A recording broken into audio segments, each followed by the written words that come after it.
Viewers আসসালামু আলাইকুম, সবাই কেমন আছেন? ভিউয়ার্স আজকে আলাপ করব আপনার সাথে একদিনে ব্রুডিং বাচ্চাদের কি খাবার দিতে হবে এবং কি ওষুধ দিতে হবে।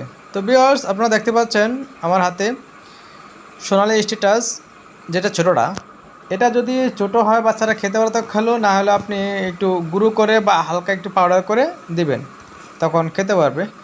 তো আমি দেখতে পাচ্ছি তারা কিছু কিছু মুখে নেয়, তার মানে তারা খেতে পাচ্ছে।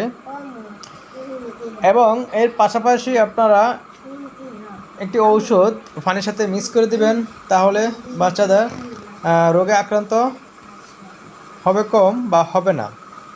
তো সেজন্য পানি দেওয়ার জন্য আপনার পানির পাত্র নিতে হবে, একটা 1/2 লিটার পানির পট নিতে হবে এবং বোতল আটকানোর জন্য একটা ফিল্টার নিতে হবে।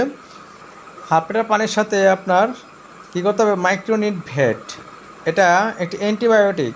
যদি কোনো রোগে আক্রান্ত হয়ে থাকে বা কোনো রোগ থাকে বা কোনো রোগে আক্রমণ করতে চায়, তখন এই মাইক্রোনিট ভেটটা যদি আপনি ইউজ করেন বা বাচ্চাদেরকে খাওয়ান, তো আশা করি আপনার বাচ্চাদের রোগে আক্রান্ত করতে পারবে না। যদি আক্রান্ত হয়ে থাকে ইনশাআল্লাহ সেরে যাবে।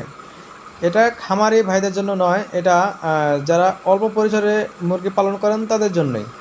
তো ভিউয়ার্স আমি এখানে 1/2 গ্রাম পাউডার নিয়েছি 1/2 লিটার পানির সাথে মিক্স করার জন্য, কারণ 1 লিটার পানির সাথে 1 গ্রাম পাউডার মিক্স করে দেয়। তো আমি 1/2 গ্রাম নিয়েছি। এখন এই পানিটা মিক্স করে তারপর তাদেরকে খেতে দেব।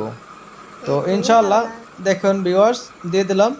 তো এভাবেই আপনারা আপনাদের একদিনে ব্রুডিং বাচ্চাদের যত্ন নেবেন। তো ভিউয়ার্স থ্যাংক ইউ আমার পুরো ভিডিও দেখার জন্য। যারা আমার চ্যানেলটি সাবস্ক্রাইব করেন না তারা সাবস্ক্রাইব করে দেবেন। ধন্যবাদ।